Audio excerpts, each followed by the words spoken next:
In this video, I'm going to teach you how to play my arrangement of Michael Buble's World on a String. It's one of my simpler arrangements, but it's still a lot of fun and there's a lot of cool things you can do in it. Because there's a lot of percussive aspects to the arrangement, like a lot of doing this on the same kinds of notes, I'm going to leave the pedal out during the breakdown, and you can add the pedal as you see fit when you polish it off. To see the full polished version of this arrangement, go to the link in the description and see it all put together with better audio. So I'm going to start by breaking down the introduction, and I'm just going to take it real slow.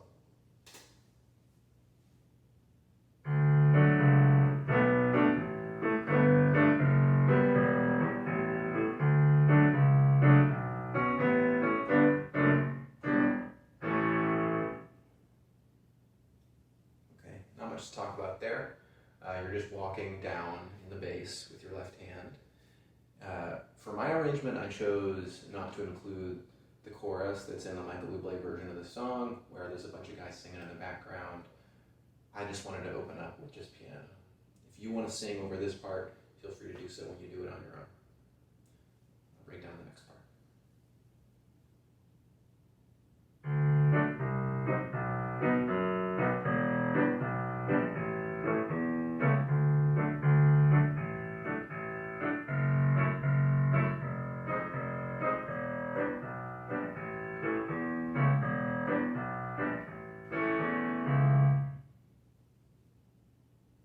Stop short there.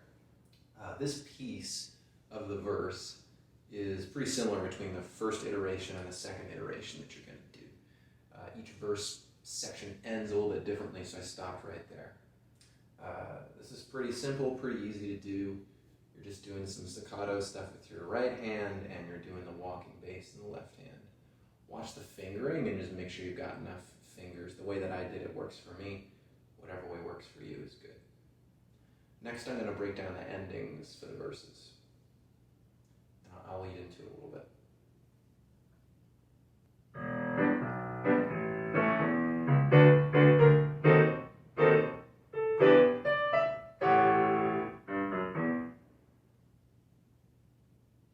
So that's the ending for the first iteration of the verse. I'm not going to repeat the second verse because it's all the same, but I will lead into the next ending. Part.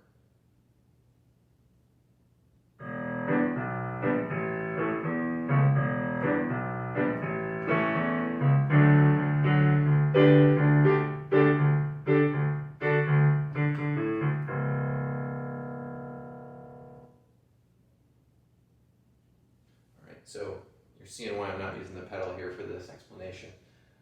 There's quite a bit of repeat hitting on the same notes, so I want you to be able to see what I'm repeating, and sometimes the pedal can muddy things and make it a bit harder to tell what I'm doing. So the next part, we're going into that part where there's the fun bass walk up in the left hand in the original arrangement. I don't know if it exactly mirrors what's going on in the original Michael Buble song, but I find it works out pretty good for me. So I'll show you how that works real slow.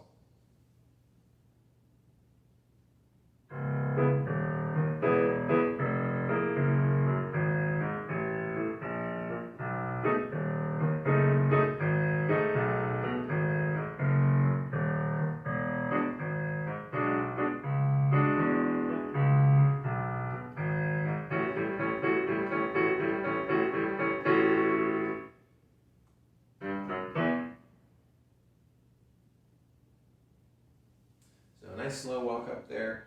There's a few big jumps you're going to have to watch for. Just make sure that as you're jumping, so you're finishing a part on the left hand, doing some octaves that are a bit up here, and you're going to go down very quickly. Just think of it like launching from one hand down to your next position.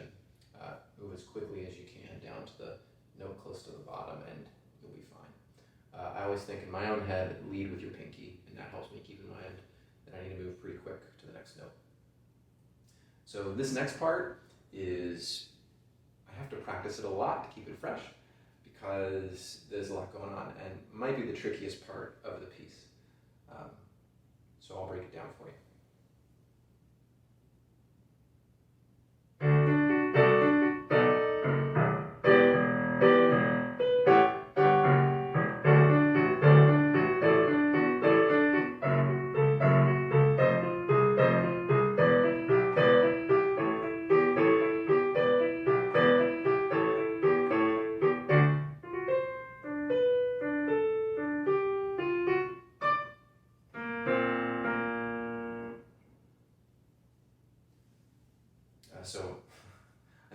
actually messed up a little bit there. But there's a lot of octaves going on in the left hand. There's a lot of bigger chords going on in the right hand. So it can be helpful to break it down and just practice one hand at a time for this part, especially for those big octave jumps that you're doing pretty quickly in the left hand. As long as you're keeping track of that and practicing that again and again, it should come a little bit more naturally over time. The pedal also makes a lot of this come together and sound great, very boomy, which is nice because that's the swell that it feels like is happening right around that point in the song, in the original song. So I'm going to break down the next part for you. There's the key change. There's a lot of extra sound effects going on in the Michael Buble song, but I'm just sticking with a simple melody. I'm imitating the solo just a little bit, but you'll notice I change it up to make it my own. So it sounds like this.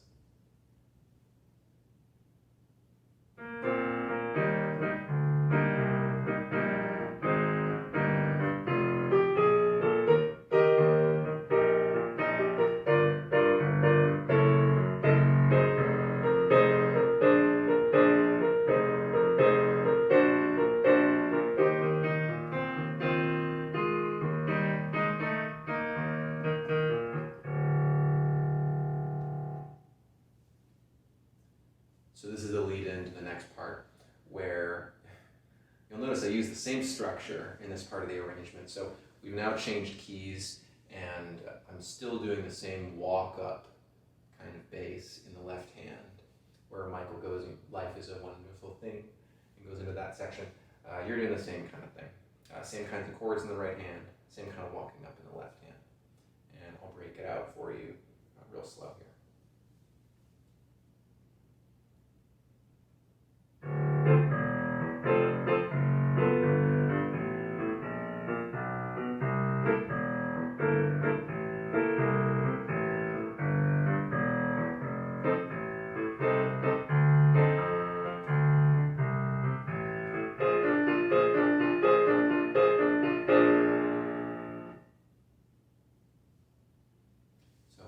Same style, same kind of arrangement. Again, you're going to be wanting to fill it in nicely with the pedal, add a little bit of volume. This next section, we're going into a different key, E major, just like the Michael Buble song does. And there's a little bit of different stuff that I'm doing here, but a lot of it's going to feel very similar to the first half of the song. So no big surprises. I'm going to break it down for you.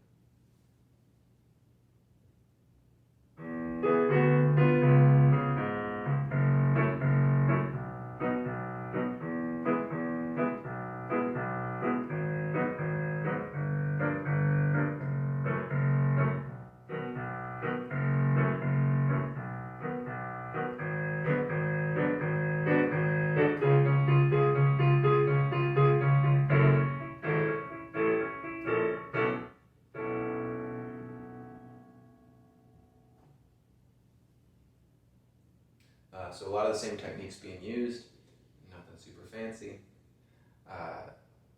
Points of interest, when you're building up that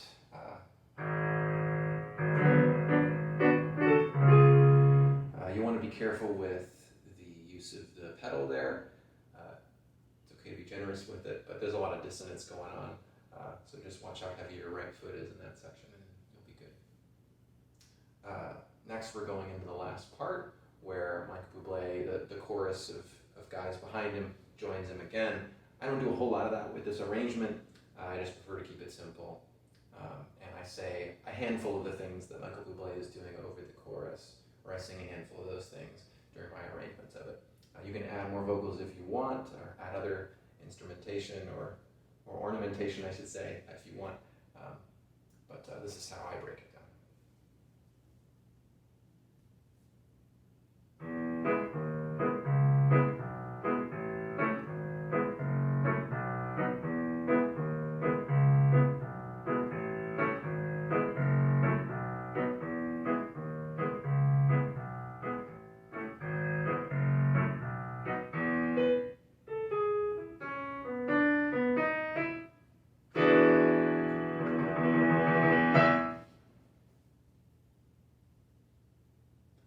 So not quite like the original Michael Buble song.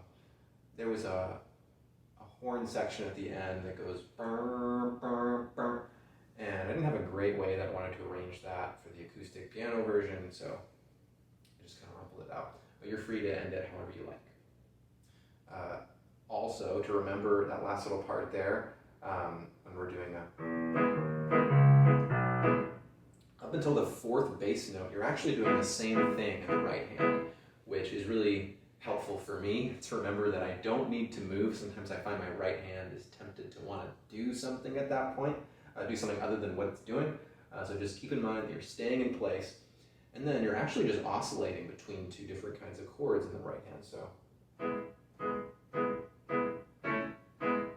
and then it changes to the B major there.